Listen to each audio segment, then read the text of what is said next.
Hi, everybody. Hey, Gary. How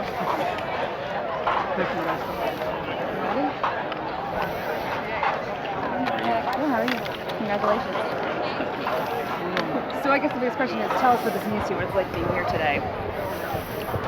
Well, it's a bit overwhelming to have the entire Corps of Cadets of West Point parade by you,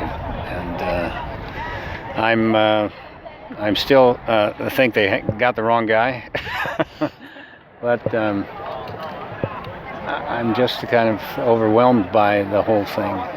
It's a very I know they take this particular honor very seriously that they're giving me today, and that this doesn't happen for everybody, and I don't take it for granted one bit. I appreciate every minute of it. And Ken, your question? Gary, congratulations. When did you feel that taking care of veterans and the military would become a big part of your life, something you'd spent a lot of your time on? Well, I had been involved going back into the late 70s and early 80s and into the 90s when I played the wounded soldier in the film, but it was really after September 11th when we were attacked and we started deploying to Afghanistan and Iraq, and our troops started getting hurt, and I was just I was in a lot of sort of pain after that. I felt for my country, and I felt for the soldiers and the people that were fighting, and so I just decided to start visiting them, and then I started looking for military charities to support and try to raise money for them, and then I started trying to entertain them, and it ramped up all the way into the creation of my own foundation. So it was really a kind of a three-phase process, but it was what happened on September 11th that really kind of thrust me into a new level of service, and that's kind of manifested itself into the creation of a foundation that I hope is going to be here to help our military and our first responders and our military families for decades. And Bridget? Hi. Hi, Bridget. Congratulations. And you say they got the wrong guy, but it's clear they got the right guy with your extensive, past. I mean, do you have kind of a cause that is kind of most dear to you with regard to your foundation? Well, back in 1994, when I played the wounded soldier in Forrest Gump, that I was introduced to our wounded, and really hadn't spent any time with our wounded. A little bit of our Vietnam veterans going back to the 80s, but it was really the Disabled American Veterans Organization that reached out to me at that time, and that I started supporting and then engaging with a lot of our wounded. And then after September 11th, when we had this wounded coming back from Iraq and Afghanistan, it became clear that there was a role for me to kind of play in supporting them and helping them and their families get through that.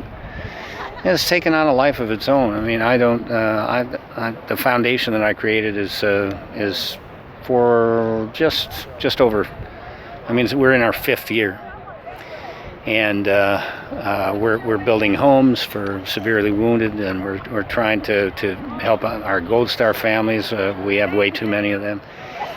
And it's just like a snowball, because we've been at war for 14 years, and we're not necessarily on the front pages all the time for that, but yet our military folks, who I stay in contact with all the time, they're in it, they're living it every single day, and things are happening to them, and they need to know that they're supported.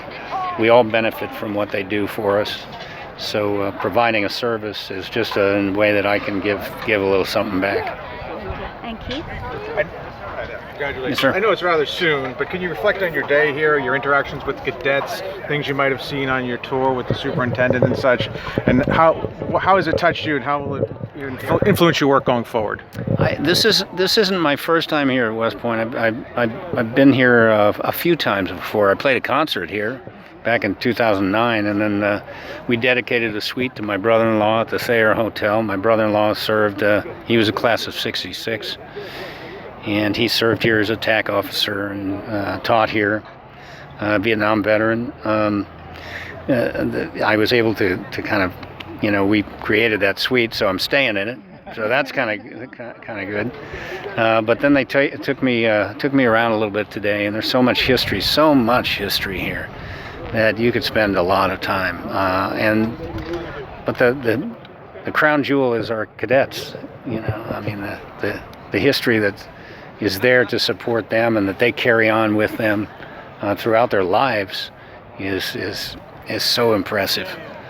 And this is a magnificent place that I wish every American could see what I get to see in the military, what I get to see at a place like West Point, Annapolis, the academies, the type of students that are enrolled there, and what we have coming up, and to take care of our nation is it's comforting to know.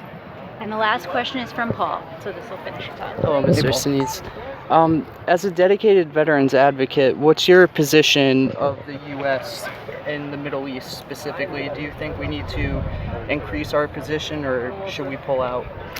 Well, that's a question for others, I think. What I want to do is, no matter where our military goes, and if they're going to be sent back to the Middle East, we still obviously have a lot of soldiers and service members in Afghanistan.